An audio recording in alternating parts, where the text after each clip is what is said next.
Zeno, 33rd degree. Join.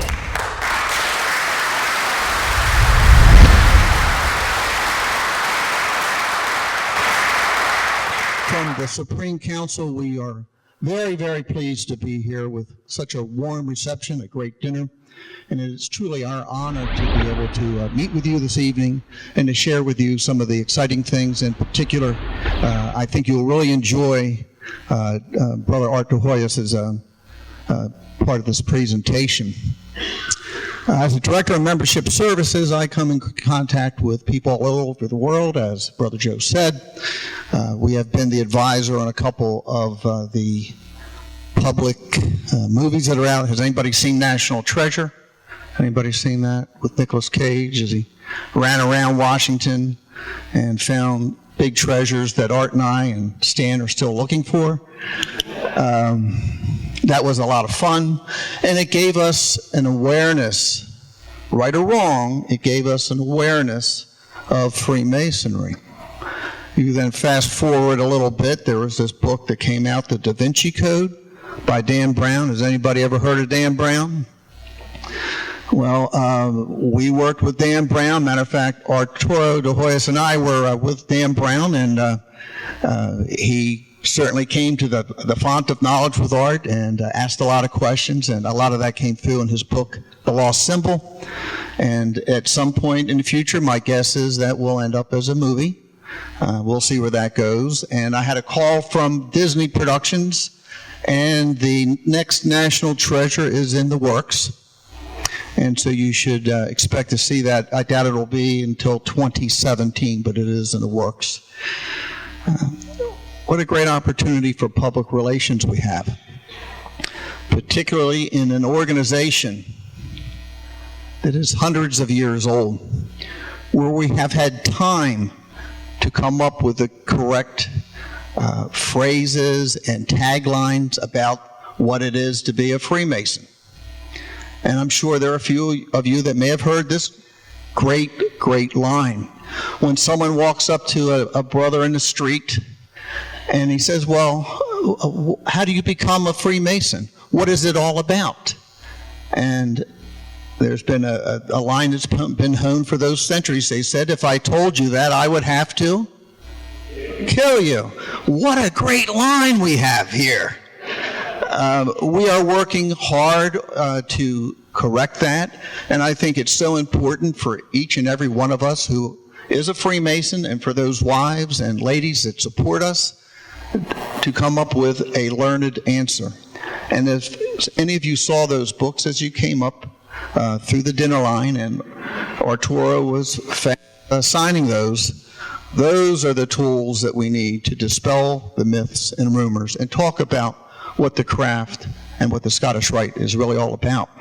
I'm going to introduce our speaker this evening, and I was asked how he would like to be introduced, His Highness or illustrious, and the direct quote was, "You tell them I'm that guy who does that thing." Art is, in my estimation, one of the great Masonic minds in this century. He has certainly projected well. If anybody has seen him on the History Channel or ABC, NBC News, has dispelled myths, sat toe-to-toe with some of the Pete Williams, NBC, who's the fella, Matt Lauer.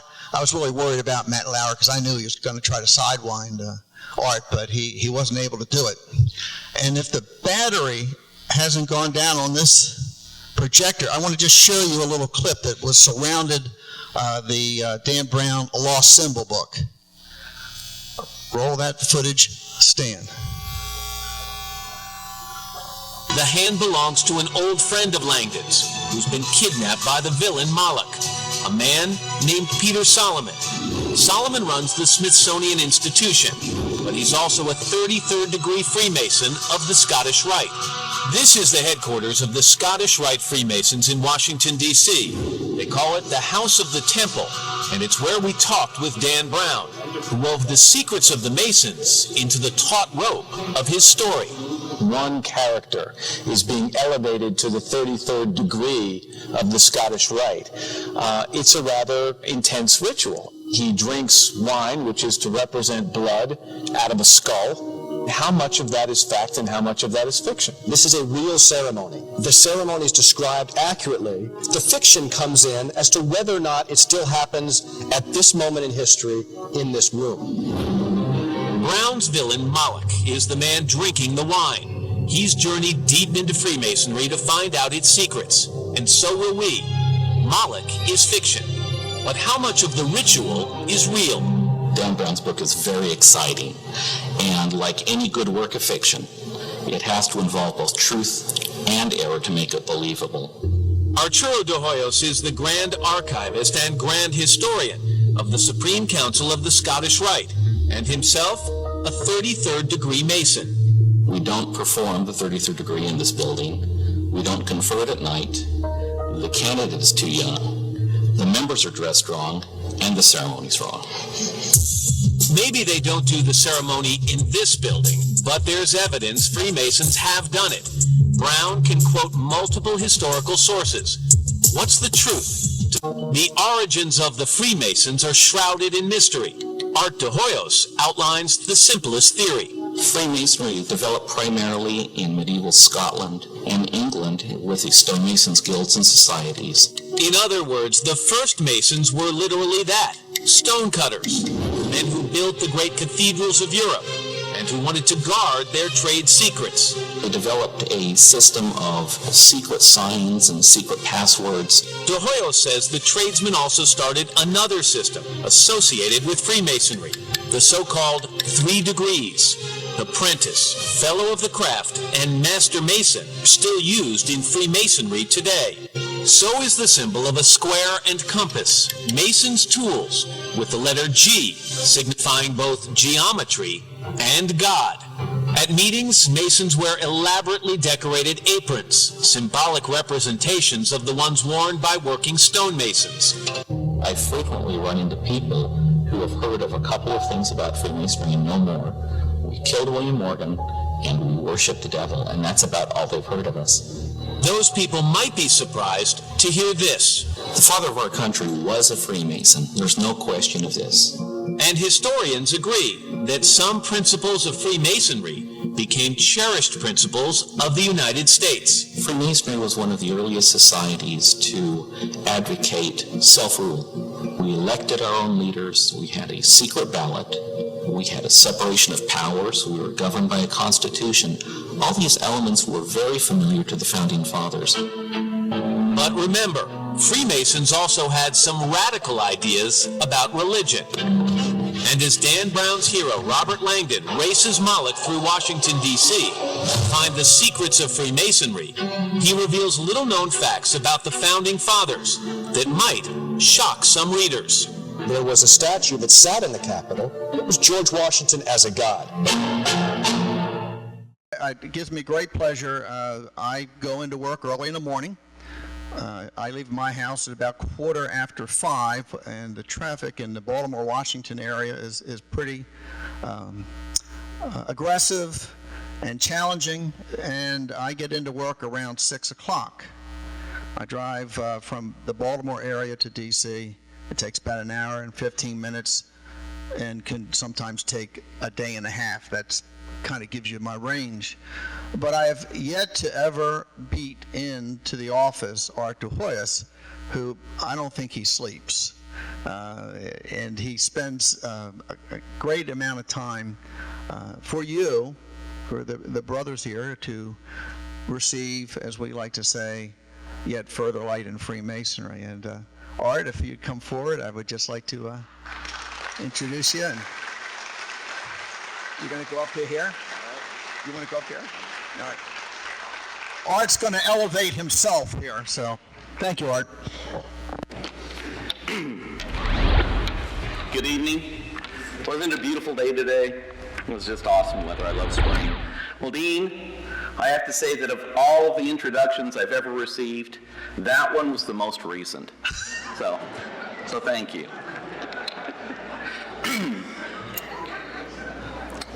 Well, let me set your minds at ease I won't bore you with a long talk tonight because I'm perfectly capable of boring you with a short one. No, you really don't have to worry. You can relax. I adhere to the philosophy that the human mind can only endure what the seat can endure, so I'll keep my comments within that and be merciful to my captive audience. When I received this position about 15 years ago, I told my parents that, among other things, that I would help to conserve and preserve a collection of antique and sometimes very valuable books and letters. I explained that our offices at the House of the Temple had been heated with coal for about a century, and that a fine layer of coal dust had collected about much of our collection. Well, this meant that quite literally that tens of thousands of volumes would have to be processed and individually cleaned in order for people to use them without having this coal dust all over your hands. Well, my mom, like others, I suppose, sends out a family newsletter, an occasional broadcast to family members to let us know what's going on with my brothers and sisters. I have 11 of them. And it's a big family. And my mom really didn't know about a lot about Masonry, in spite of the fact that I'm a Mason. My youngest brother's a Mason. I've got some nephews that are Masons also, but she really didn't know that much about Masonry. When I told her what I'd be doing, she sent a note in the family newsletter around telling my brothers and sisters that I had moved to Washington, D.C. to take care of the Masons' dirty books. True story. Well, let me say that I consider it a great honor to be here, and I mean that sincerely. I always enjoy an opportunity to meet brothers that I didn't know that I had, and this is really a wonderful thing. I have been overwhelmed with the sincere genuineness of everybody here. I'm a Texas Mason, moved to Virginia, capital of the South, and I really enjoy the hospitality of the people in this area, so let me just say thank you very much. It's been a pleasure to be with you so far today and renew acquaintances with old friends and make some new ones as well. Well, we're here this evening to really celebrate Freemasonry, which is an organization unlike any other organization in the world. The moment that we are received into membership, we learn that we are part of a great family that encircles the globe. And I am just so pleased to have had the opportunity to meet so many more members in my Masonic travels. It's an amazing thing. I would like to speak briefly about what Freemasonry is and what it isn't. There are a lot of romantic notions about Freemasonry and its origins, and for some people, they form various attachments to the idea of what Freemasonry is that really have no concept in historical significance.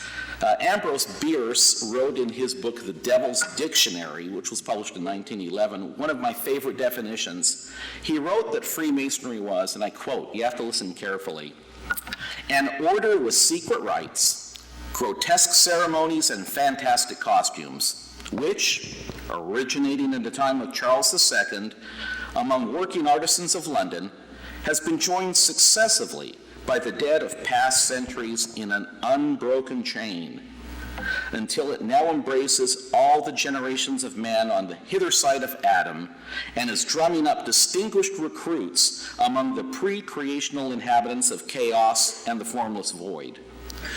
The order was founded at different times by Charlemagne, Julius Caesar, Cyrus, Solomon, Zoroaster, Confucius, Thutmose, and Buddha. Its emblems and symbols have been found in the catacombs of Paris and Rome, on the stones of the Parthenon and the Great Chinese Wall, among the temples of Karnak and Palmyra, and in the Egyptian pyramids, always by a Freemason. Well, these notions are the kinds of sacred cows that really need to be slain. We actually do know how and where Freemasonry evolved. Early records and documents demonstrate that we did, in fact, originate primarily in medieval Scotland and England among the operative stonemasons, and that the first lodges were private organizations to which only privileged masons, that is stonemasons, were admitted. In time, simple initiation ceremonies became more complex and gradually included moral instruction. I could go on in a lot of detail about this, but it's really unnecessary. What is Freemasonry today? Well, Freemasonry is first and foremost a vehicle for providing practical instruction for living within the world. And it creates a realistic model for daily social interaction. The teachings of Masonry are not vague, they're not unreasonably idealistic, they're not impractical, they're real and substantial, and they demonstrate with us how to interact with our fellow men. To the true Mason, the lessons move our hearts, and they strip away the facades of language or differences of religion to reveal the face of suffering humanity. They allow us to see ourselves as members of a single human family. Well, our critics and our enemies have misunderstood us from the beginning. Some say that we're the enemies of organized religion, or that we're a substitute for religion. But that's just not true. Freemasonry is simply the world's oldest fraternity. And we often define ourselves as a system of morality, veiled in allegory and illustrated by symbols. But that's really just a simple way of saying that we use parables and symbols to teach lessons of morality. Freemasonry is not the apostle of any particular form of government. It's not the advocate of any particular faith. The great American Mason Albert Pike explained that Freemasonry is, however, the apostle or even a preacher, an advocate of truth alone, not as the creed of any man or party of men or the multitude of men, and that Freemasonry will not engage in controversy or argument to become the voice of a political party. It's not an agent to upset unlawful or immoral changes in the political system, or a schoolmaster to teach the simple lessons of a particular case of political, governmental, or economic ideas. Excuse me. Freemasonry, if wisely taught and thought out and carefully expressed, can include all of these actions which may be applications of Masonry, but they're not Masonry in and of itself. Masonry is a march and a struggle toward the light for the individual as well as the nation. Light being virtue, manliness, intelligence, liberty, the opposite of darkness, which is tyranny over the soul or of the body. Freemasonry is to subdue the weaknesses of the human in man by appealing to the divine. It is the conquest of the appetites and passions by the moral sense and reason, a continual effort, a struggle, and a warfare of the spiritual against the material and sensual. It's for this reason that we sometimes say that we erect temples to virtue and that we build prisons for vice. Freemasonry teaches those who come to its temples that the nobility of human nature is displayed in work, that it is the destiny of everyone to labor, and that out of work alone, which is earnest and faithful, come the blessings of man's day, that life is a battle in which we are to bravely fight, and in which no weak spirit can succeed, that rest is a blessing that can be obtained only with victory over temptation and difficulty. The performance of duty is the law of Masonry. Indeed, the performance of duty is Masonry. So what does this mean for us? And how is Masonry useful to men in different backgrounds, for men of different capabilities and talents? Masonry is useful to all men. To learned men, it gives an opportunity of exercising their talents upon subjects worthy of their attention. To men who are not educated, it offers important instruction. To the young, it presents them with good examples and teaches them to reflect on the proper way to live. To the man of the world, it gives noble and useful recreation. To the traveler, it enables him to find friends and brothers in every country of the world. To the worthy man in misfortune, it offers assistance. To the afflicted, it offers consolation. To the charitable man, It enables him to do more good by joining with those who are charitable like himself. And to all who appreciate its importance, it offers the charms of friendship, founded on the principles of religion, morality, and philanthropy. A Freemason should be a man of honor and conscience, preferring his duty to everything else, even his life. He must be a man of good morals, submissive to law, devoted to humanity and his country, to his family, kind and indulgent to his brethren. He is a friend of virtuous men and ready to assist his fellows by all means within his power. As Masons, the most noble use to which we can devote our strength, our energies, our faculties, and our intellect is to labor for the benefit of other human beings, to instruct, to guide, to enrich them with moral health and intellectual wealth. Freemasonry was not made for cold souls with narrow minds that do not understand its missions and truths. It does not need lukewarm members. We need workers, men who will take up the working tools of life and build. The true Mason fights against misfortune and will popularize knowledge and teach whatever is true and pure in religion and philosophy.